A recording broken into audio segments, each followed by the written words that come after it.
In this video, I'll share with you a live example of how I use value channels, price action, and volume analysis, and how I scale into positions. I thought it would be good to share really a live example that's going on right now and to break it down a little bit. Now, one thing I will say is that I'll cover a lot of things in here that I do have on YouTube, but I'm not going to go into detail. And some things I have in my training that I don't have on YouTube. And if you're interested in that, you can definitely check the link down below. But I'm just going to go through these things at a very cursory level. So for instance, I'm not going to go into detail of what value channels are because I have that in my training, but I will be talking about that and covering that here as I talk about the trade. Okay. So first up, one thing I'll mention is that I still do have positions down here. If we actually go here and do the long tool here, down here, that I'm still in. So we're still up here 184%. Now we've taken profit along the way and we've added to the position as well. So I'm not someone that does a lot of long-term holds, but when I see something that has potential for a longer swing, I'm talking maybe not even a longer swing. Let's just talk about 3 to 6 months. Then we will do positions like that, but we take profits along the way. Okay. So we did take some profits up here, like around this range. And then we took a little profits here. Okay. And then we added a couple times. So I added a couple times here as it was rising up. I also did a series of swing trades on this as well. So as I was adding to these longer term positions, I was doing swing trades as well. And I scalped. Okay. Now I'm mentioning all that just because I'm a trader. That's what I do, okay? I'm fortunate to be able to trade every single day. It's my kind of full-time gig. If you consider it a full-time gig, I enjoy it. So I'm a trader. I like to trade. But what I'll share here is more how we re-entered a swing trade / longer-term trade positions. I just wanted to mention that we're still in some positions already, and that does actually factor into how I actually scale into some positions because we have built-in profit. So we have built-in profit. We've got most of our original capital out of those trades. And now everything that's just here still, it's profit that we still have within the trade, but it's not our capital. All right, with all that being said, we'll talk about what's on the chart and then we'll dive into scaling in positions and looking at price action. So what you'll see here is a horizontal value channel. And this is actually using the Fibonacci tool. I just started doing this thanks to someone in the Discord group. They mentioned that I could use the Fibonacci tool to draw these value channels and the subsections. So it's customized. And I will be doing a separate video on how to do this because as you'll see here, this is really nice. These are not the Fibonacci numbers, so it's not the Fibonacci retracements or anything like that. It's a customized actual numbers or customized numbers based on value channels, but it's using the Fibonacci tool. So it's a great way to actually draw horizontal value channels. And I'll start doing it here going forward. I also have a diagonal value channel here that you'll see, and we'll cover that here. Now, when it had this run here, this 2-day run here, it's well 3 days, but 2 days, right? I was looking for a place to not only sell, so I was watching price action pretty closely, but I was also expecting a retracement. And these series of retracements is when I did swing trade it. But as we got out of our positions up here and here, we were then looking for, okay, where will this retrace back to? And that's where I drew this value channel that you see here. And my entry was in this range. That was what I was looking for. I was saying in this range is where my entry will be. That's for longer term swings, longer term positions. So that's the first thing. We're just extremely patient. It's really tough in trading to be extremely patient for the right opportunity to enter a trade. And if I could say one thing about the trading style that you should adopt, or if you haven't adopted, is increase your ability to be patient to wait for the right trades. Now, once again, I traded in between here, but I'm fortunate to be able to do swing trades, daily trades, and everything else. But on something like this, when you see it move like this, you have to be patient and realize that there's most likely going to be a pullback, especially as we see what happened here. This blue line that you see here on the chart is Bitcoin. So from that point, this whole retracement Bitcoin was going down as well. So this was on 5/9 is when it peaked. I drew the value channel, and that's where, based on the value channel, I said this is our entry. When it started getting to this point, we started looking seriously at price action, and that's why we went to the 4-hour. All right. Started on the 4-hour. And I should mention, just for completeness so you know, I use multi-charts like this to look at this stuff. So typically I have on the 4-hour, I have the Ichimoku here, and then I have the 1-hour, and then lower time frame. So as we go back to the 4-hour, I just mentioned that because no matter what type of trading you do, you should look at multiple time frames. You want to know where you are at in the chart on multiple time frames. It will just get into the habit of doing that if you're not doing it already. As I look at the 4-hour, I typically start there for my swing trades or longer swings, and then I go to the 1-hour for looking for entry positions. Now, as it was approaching the bottom of the value channel here, we go to the 1-hour, and I'm looking for a couple different things for entry. Number one, I'm looking for stopping volume. I'm looking for confirming price action. And I'm also looking for at what point in time are the buyers going to step in. I'm always looking for, is there signs that the sellers have dried up and that the buyers are going to step in. Now, one of the things that I do a lot is I use the 2-hour time frame, and I know I'm bouncing between time frames here, but I use the 2-hour time frame to help me better understand whether or not there is true stopping volume and whether or not the supply has dried up on the sell side. I just often find that the 2-hour does make some of these signals more clear. And we're seeing that unfold here a little bit, where this looks like stopping volume. It's not as much as you'd like to see, but it is a rise in volume there. And then the price action does represent what I would consider in line with the volume.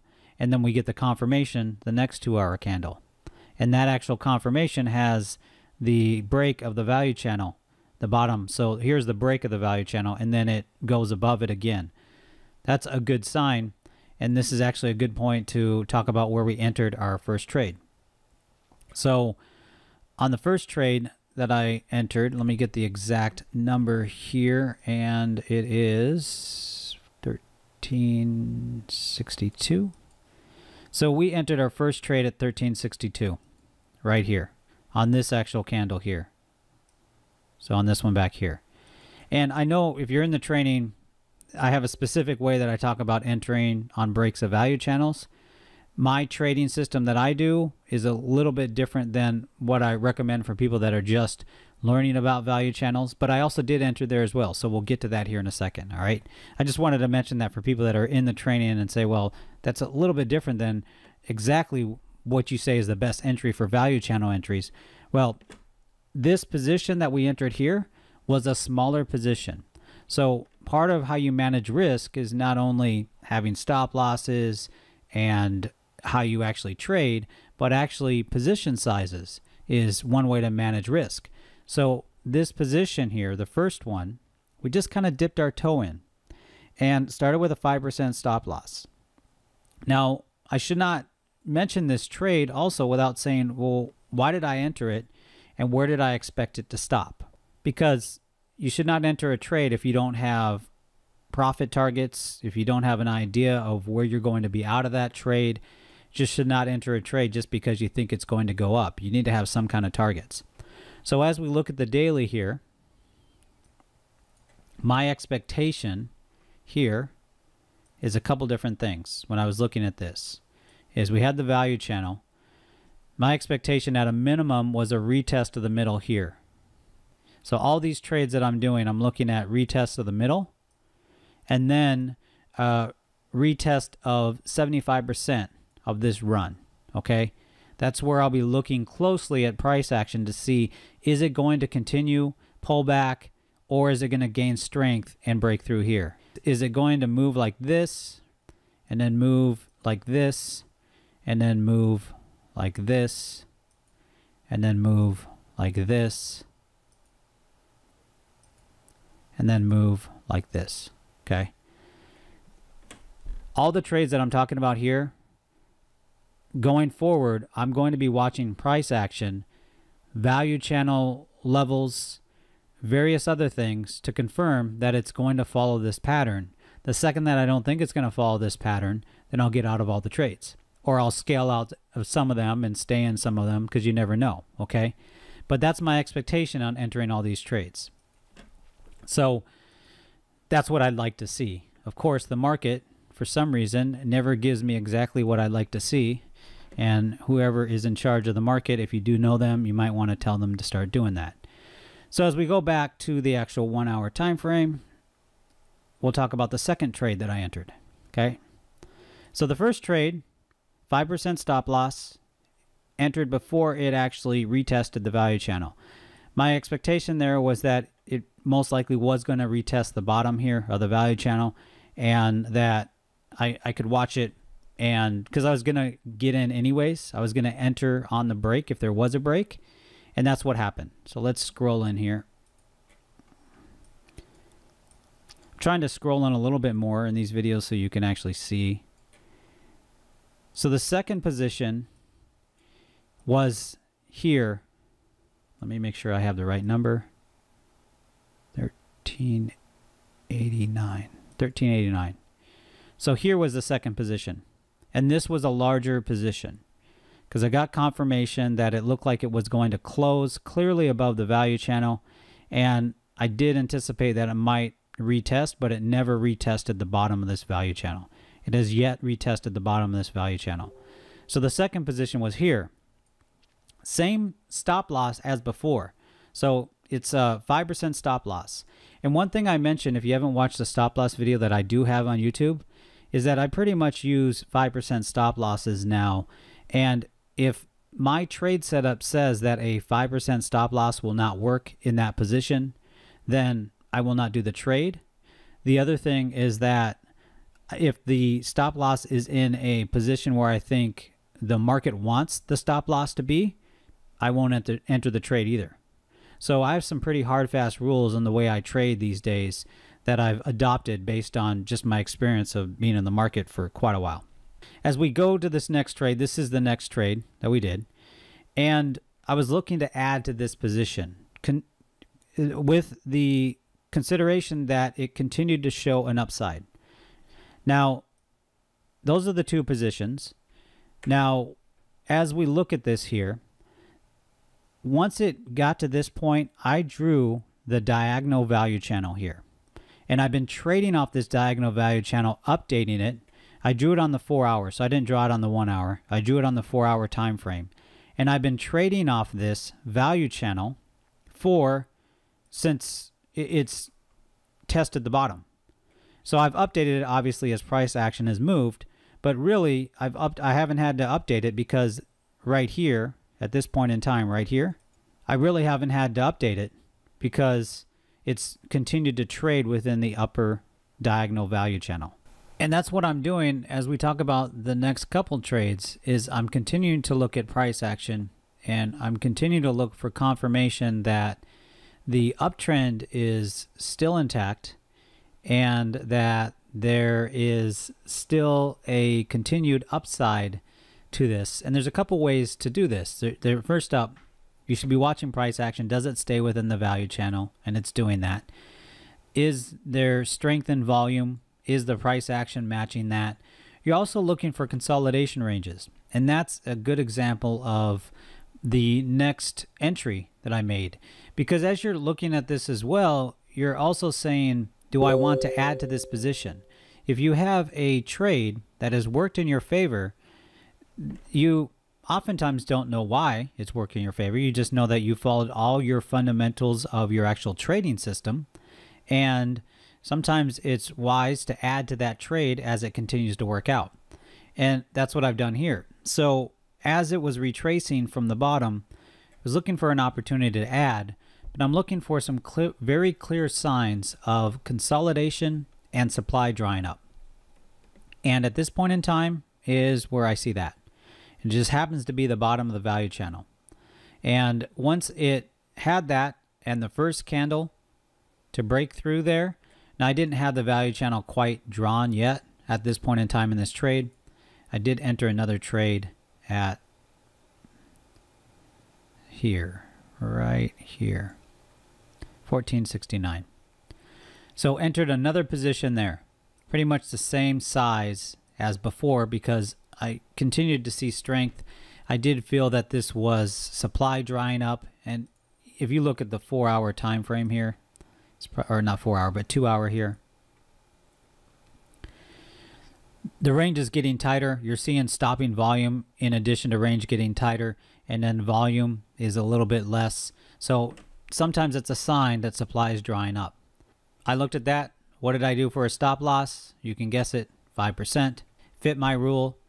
Yes, it's not below here, but I looked at this as the market wants stop losses here. When I say the market wants, what I mean is where is most people going to put their stop losses? If you're using stop losses, where would you put a stop loss? This would be the most obvious position. Here would be the next obvious position, but 8% broke my rule. So I said, well, with this trade, 5% is within the tolerance. And if it goes against me here, then I would have to seriously rethink the trade anyways because it would show weakness. Because if it did go down here and it did do this, then this would be making, it wouldn't be making higher lows or lower highs, I should say. The lows aren't higher, basically. It would show weakness. If at this point in time it traded down, then your trend would look something like this. This would be the trend of this trade if you look at it that way. But it didn't do that. Okay, so that was my reasoning, or not my reasoning, but that was the logic behind putting the 5% stop loss there. That was where some people would say, well, isn't this the major support point? In an uptrend, support does sometimes hold up. When things are very iffy in the market and there's not a clear bull sign, support can be broken in a second. Support doesn't hold up that strong. So there just hasn't been a clear direction in Bitcoin in this range. So there's been just a lot of bull and bearish moves in a lot of the alt market. I explain that I'm giving you full context of a lot of the decision making on this trade here, and hopefully it's helping just so that you understand some of the thinking that goes into the trading that I do, the style that I trade, and what I teach. And of course, everything that I cover here is in detail in my training. So I go into detail at a very basic level of these things. So I'm talking at an advanced level here. Now, I'm in 3 positions here.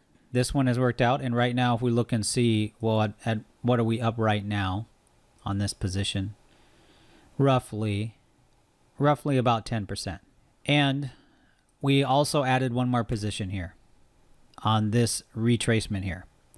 So on this retracement here, it broke the bottom or the middle of the diagonal value channel. And when it broke that, I'm looking for a test of the bottom. Remember, I drew this way back here. I have not really updated it at all. And I was looking for a rejection there. So, and we see a rejection here of the bottom of the channel. And then I was looking for a rejection of the upper, at least the upper or the middle. And we're seeing rejection and then trading right around the middle, continued rejection. And on this actual trade here, or this candle here, is where I entered another position. So what I was looking for is a couple different things. Volume, is it keeping up? Is there signs of market making volume? Is there signs of wash trading? That was my concern as I was getting in this range, because volume's starting to tick up a little bit. The other thing I'm looking for is their profit taking. And I'm looking at the chart from the perspective of, if I'm a swing trader, like I am, but if I'm a swing trader, where am I going to take profits if I enter down here? Am I going to take profits here at 15, 16%? And yes, I'd take some profits here. On a swing trade, this is where I'd take some profits. So in this move here, I would have took some profits, and that's what we're seeing here, some profit taking. So I liken this move here to a swing move, and then this retracement here to profit taking from swing trades. That's the way I look at that. So I said, okay, well, the profit from swing trades has, I think, dried up, and it's continued this uptrend here that we're seeing here. And I'm looking at all of that and saying, is there continued strength to the upside? Yes. I also think that in the next day we're going to see a retracement in BTC. And I think it's going to be a fierce retracement, but when I say fierce, anywhere from 4 to 8%. But I am expecting for that retracement to actually potentially be rejected heavy. That's what I'm looking for. That's my expectation on BTC. We did enter a trade here, and it was a smaller position. And why was it a smaller position? So entered on this candle here, and it wasn't the best candle to enter on. And we're actually not up that much with a 5% stop loss, but a smaller position. And it's a smaller position just because my feeling is that if Bitcoin does actually retrace, what's going to happen is that we have a high likelihood that we might be stopped out of that position there. And that this support here will be broken here. This value channel will be broken, and it will actually retrace down to probably here. So I'm expecting either a retracement down to here, maybe even a retracement down to here if Bitcoin really does decline and look like it has weakness for a while before support kicks in. So it would break. You'll see this little line here. That's actually one of the value channels, the horizontal value channel lines. So you're looking for, at least what I'm looking for, is if weakness does come to BTC, then the first point to potentially add the next position, if I continue to see strength, is that here would be the next position. And then the next position would be potentially here. Maybe above if it looks like that the buyers are stepping in ahead of the support. And these are not support lines, these are value channel lines. So these value channel lines typically hold up, or you're actually better typically to enter a little bit above or a little bit below a value channel line depending on how the buyers are reacting at that given moment in that chart.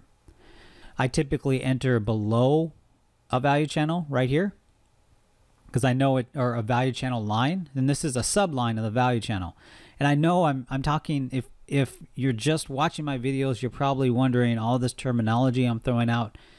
And that's because I have a lot of videos on YouTube that cover this. I also, a lot of this is for people in the training, so I have this in the training.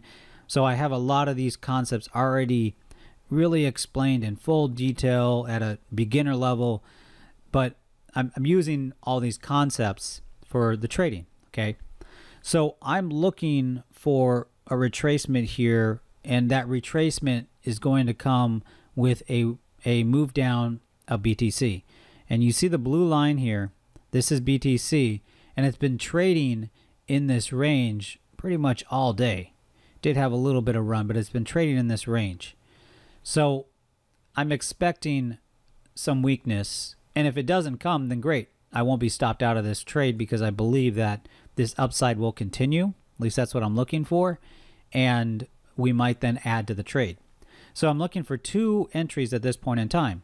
Here, smaller position, and then if it does retrace all the way here, a larger position. If support, if price action and everything else matches, be adding a larger position there. If that does not unfold, then I'll be looking for a break of a couple different things. First up, I'm looking for a break of the center of the diagonal value channel. I'm looking for this test here failed of this actual line here, which is the horizontal value channel. So this line right here is a horizontal value channel line, and it's in the bottom quadrant here, and it's been rejected so far. So it was rejected there, stopped trading there, and then it's traded down from there. So I'm expecting that. That's where I'm looking for strength to come through that. And then this is the center of the value channel right here, this red line. And then that, so this range here, you're expecting a lot of resistance in this range here. So the next position on the upside will not be until it breaks this area here and it retests the middle of the value channel. That's what I'm looking for now. So I'm done with positions unless there's a retracement. I enter in two ways. I enter on strength of the upside of a continuation of a trend, and I enter on retracements where it's clear to me through price action, volume reading, value channel analysis, a couple other indicators here and there, that there is still strength of the upside. And that's how I enter trades. So that's my typical swing and long-term trade entries. And once again, it'll still be 5% stop loss. So I'll still be trading off a 5% stop loss. Now this one here is not the best entry for a 5% stop loss because that's right at this value channel line here. So this isn't the best entry here. So as price unfolds, if there is weakness to BTC, then I will be watching whether or not we should even enter at this position and maybe just be more patient and either enter more at the middle or wait for price to retrace back here. Because if weakness does come to BTC, you'll see something like this right here. So this move here, you'll see something like this. And what was that? That was a 14% move or so, 13%.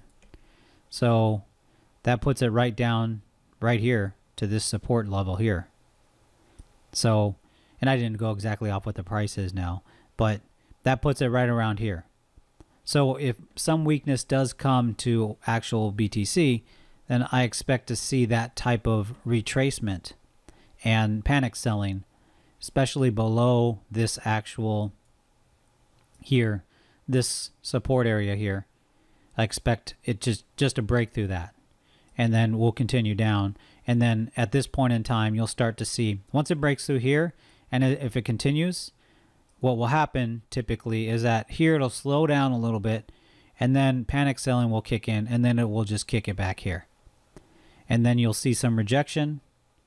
I'd look for some rejection, and then for it to close in this range. And that, but I like to enter on retracements. So that's one of the styles, is that I'd enter on retracement. And then I wouldn't enter again because I won't enter again until it breaks the center of the value channel here, because I've entered quite a bit of positions. The other reason why I wouldn't enter any more positions, and this is a risk management thing, is that in this range, I have a lot of positions. So I have a lot of positions already in this range. And this position, I'm only going to enter if I do feel like there's strength to the upside. Now you might say, well, why don't you just exit now and just exit out of these positions and with the anticipation that Bitcoin's going to drop? Or if you see Bitcoin drop, why don't you just exit right there and just get out of these positions? The thing is, I don't have any crystal ball, and so I'm not going to, even though that is my expectation, I don't know. I've been wrong just as much as I've been right with Bitcoin. I've been wrong just as much as I've been right with trades. I have 2 trades that I've done that I thought were going to follow this similar pattern in value channels that we just unfolded here on Zill, that I've been stopped out of a 5%. So I stopped out of those. They did not retest the value channels. So I'm not in those trades anymore. This is a trade that's worked out. So I'm continuing to analyze it and stay with my winning trade instead of trying to force a losing trade. Just because something's retracing doesn't mean it's going to go back up. And it doesn't mean it's going to go back up anytime soon. Sometimes in the crypto market it does. But when you have a trade that through your trading system is working, then you should look at that, analyze it, and see, is there opportunity is there upside? Where is this going to stop? Is there opportunity to add to this trade? I already knew when I was going to enter down here that was my plan anyways. So remember in the beginning of the video, I said this is where my expectation of where some things are going to actually stop. Now, I did say that I expect maybe taking some profit here at the middle. I think with Zill, just based on how I've seen buyers react and the market react to it, this is where I get outside of my technical analysis, my TA, and get into what you would consider fundamental or sentiment analysis. I think with Zill, there's a sentiment in the market that it's a good project. I'm not saying it's not. I'm just saying that there's a sentiment in the market that it's a good project. And I do see a continued upside. So the second that there's confidence back in the market, I think that there will be a retest at least of the top here. And that's where I'll consider taking some profit in this range. In this whole range, I'll consider taking some profit.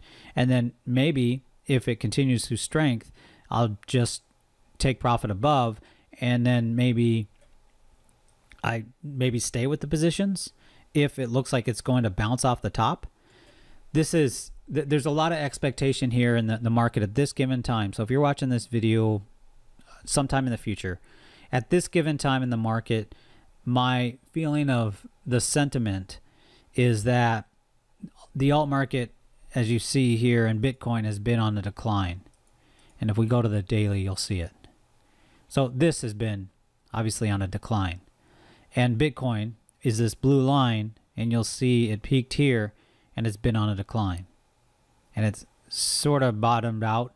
The expectation is that new capital is coming to the market, and then Bitcoin's going to go up, and then it's going to be an alt season. I feel that in the market. I've seen this cycle repeat time and time again.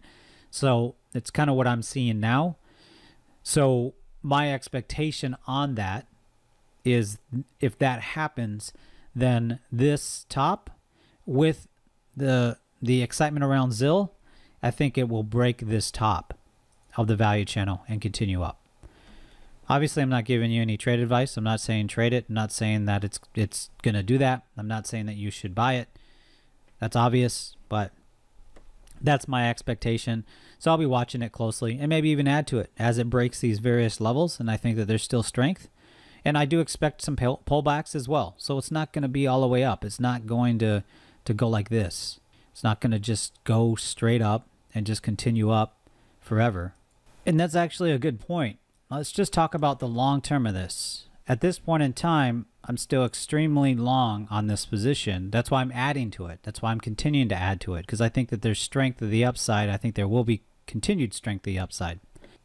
Price is known in this range. And what do I mean by price is known?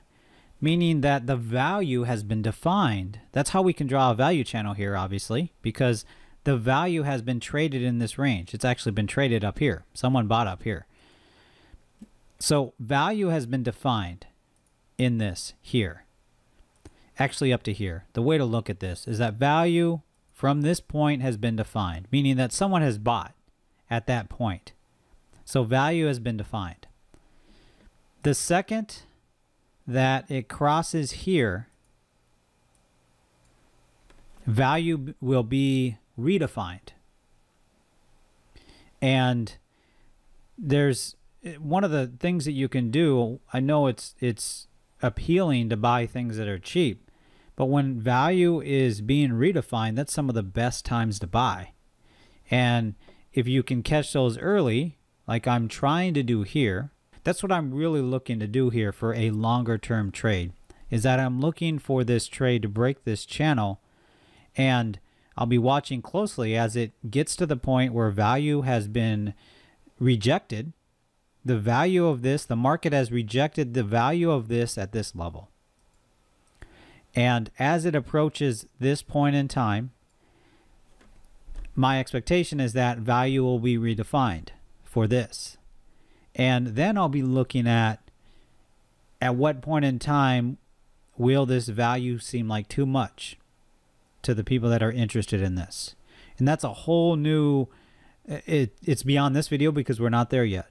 But that's a different way of trading or getting out of your positions and exits and everything else.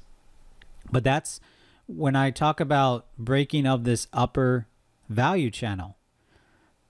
That's my expectation. And this could be anywhere from 4 to, let's say, 12 to 14, 16 weeks. Maybe shorter, maybe longer. That's my expectation there. Now, will I take profits along the way? I'm sure we will. I'm sure we'll take some profits here, especially on these positions down here. We might completely exit those and just let these stay, just because while we could keep these here, we might keep them in longer. That's the other thing. There's a couple other considerations beyond just this. So one thing I'll be looking for is, does it make sense to hold these all the way till next April, maybe next May? Does it make sense as this goes on? Will it make sense to hold this till next May? That will be one of my questions on these positions. So as price moves on here the next couple months, I'll be continuing to wonder whether or not it makes sense on multiple fronts to hold these positions for a full 12 months. So that's another thing that I'll be looking at, just to talk about all the factors that are going into this particular trade. I know in this video I've got into a lot of advanced concepts, probably through a lot of different vocabulary your way, a lot of different trading terms, and probably went quicker on some things. But once again, all of the stuff that I discussed is in beginning detail and advanced detail in my training. And this is something, my training is something I consistently update, not only here on YouTube, but I also on the private training that I have. If you're interested in that, you'll see a link down below. And that's actually just a good way to end this video here, because I did not mention the use of moving averages. I did not mention waves or anything else. And my training is not designed for you to trade like me. My training is designed to teach you fundamental concepts, basically how to fish. Instead of giving you fish, I want to teach you how to fish. That way you can develop your own trading system that works for you, that gives you the ability to pull capital from the market. So the other things that I used in addition to this, I'll just go back here. Let's go back to my daily chart here, because this is where I have my moving averages. So if I make this larger, the other aspect of what I was trading off of and looking at were moving averages. So these lines that you see here, these are moving averages. And I was watching whether or not the chart actually respects these moving averages. There's a cross of moving averages. They're starting to get closer here. The other thing that I do actually look at as well is the SMA gain, for instance. I'll look at that. I'll use that. I'll also look at this channel here as well. That's something I don't use that much. Some of these indicators down below that you see here I do use, but I didn't want to just include every little piece of just confirmation that I use in my trades. But these are things, because here's the thing with a trade system that you want to develop for yourself. A trade system that works for you, it should be very simple. It should unequivocally, through math, through numbers, show that you can consistently and reliably pull capital from the market. That's what a trade system should do for you. So all this stuff that I've talked about, the diagonal value channels, horizontal value channels, moving averages, the waves, various other support, price action, volume, all this stuff, that's meaningless unless that is a system that I've developed to then pull capital from the market reliably and consistently. That works for me, for how I trade. That's personalized to me in a way that gives me an edge on the market as a trader. That's unique to me. That's my firm belief.